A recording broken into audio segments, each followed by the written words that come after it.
નમસ્તે બાળકો, હું જાનવી કણકિયા.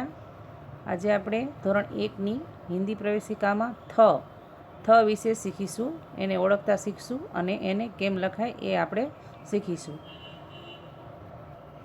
तो यह है थ, जिसे हिंदी में ऐसे लिखते हैं और गुजराती में ऐसे. तो थ से थर्मस और गुजराती में थर्मोस कहते हैं, जिसमें हम गर्म चीज़ें जैसे कॉफ़ी, चाय, दूध वगैरह उसमें रखते हैं. वो ज़्यादा देर तक गर्म रहता है. तो ये है थ. आगे हमें यहाँ पे जो बॉक्स दिख रहा है उसमें थ ढूंढकर उस पर वर्तुल बनाना है. तो हम वर्तुल बनाएंगे. जिससे ये थ है तो उस पर ऐसे यहाँ पे थ ढूंढकर उस पर वर्तुल बनाना है ऐसे. इसके आगे आपको ये थ है उसको ऐसे लिखना है और बीच में यहाँ पे आपको रंग भरना है. और यहाँ आपको कुछ खाली जगह दिख रही है, वहाँ पे आपको ऐसे थ लिखना है. ये आपको बुक में लिखकर होमवर्क भेजना है. अब आगे आपको यहाँ से जो ये सर्कल दिख रहा है उसमें कई चित्र है जिसका नाम थ से शुरू होता है. उसको आपको थ से जोड़ना है. जैसे ये है थन, थन यानी आंचल. तो इसको हम इसके साथ ऐसे जोड़ेंगे. फिर ये है थर्मामीटर, जिससे डॉक्टर और हम यूज़ करते हैं टेम्परेचर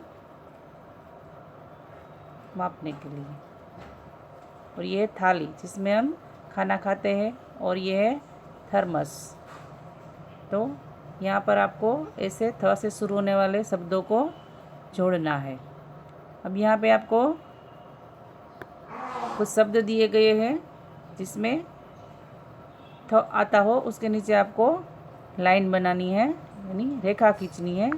तो ऐसे ये रथ, तो थ के नीचे हम, और ये नथनी और ये पथ, और ये थल. तो यहाँ पे है पथरीला, थका. तो ऐसे आपको रेखा खींचनी है. तो आगे हमें यहाँ पर जो बॉक्स में थ के अलावा कई और भी वर्ण यानी अक्षर दिए गए हैं, जिसमें से हमें थ के अलावा जो अक्षर है उसे ढूंढकर उस पर ऐसी निशानी बनानी है. तो थ के अलावा जो भी वर्ण है उस पर हम ऐसे निशानी लगाएंगे. तो ये भी थ नहीं है और ये भी नहीं है.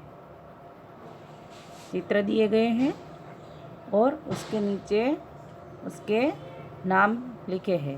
जैसे पहला चित्र है थन, थन यानी आंचल. तो उसे हिंदी में थन कहते हैं. तो उस पर यहाँ जो खाली जगह है वहाँ आपको थन या थ लिखना है.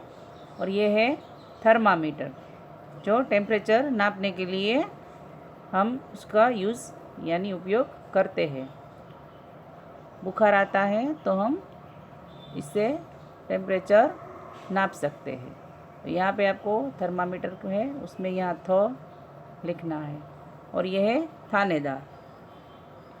तो यहाँ पे आपको थ लिखना है. और यहाँ पे थापा, जिसे हम हाथ को कलर लगाकर उसका कहीं निशान लगाते हैं, जो आपने देखा ही होगा. तो यहाँ पे भी आपको थ लिखना है. ऐसे ही आपको यहाँ पर कुछ शब्द दिए गए हैं, उसमें थ ढूंढकर आपको उस पर सर्कल बनाना है. जैसे ये थ, तो ये नथनी, जो रथ, और ये पथ. तो आज हमने थ के बारे में सीखा. तो और अब हम थ लिखने का अभ्यास करेंगे. तो सबसे पहले हम थ के लिए ऐसे य, जैसे हम गुजराती में लिखते हैं य, उसको यहाँ से जोड़ना है। तो और ऊपर ये रेखा खींचेंगे तो ये बन गया थ, जिसे गुजराती में थ हम ऐसे लिखते हैं। दोबारा लिखेंगे इस पर ऐसे।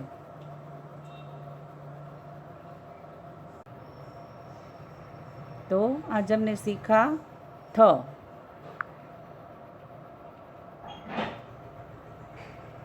जिसमें आपको ये सारे प्रश्नों के जवाब इस बुक में लिखकर भेजने हैं होमवर्क में। तो આજે આપણે શીખ્યા થ, તો હવે પછી આપણે દ શીખીશું. ત્યાં સુધી આવજો.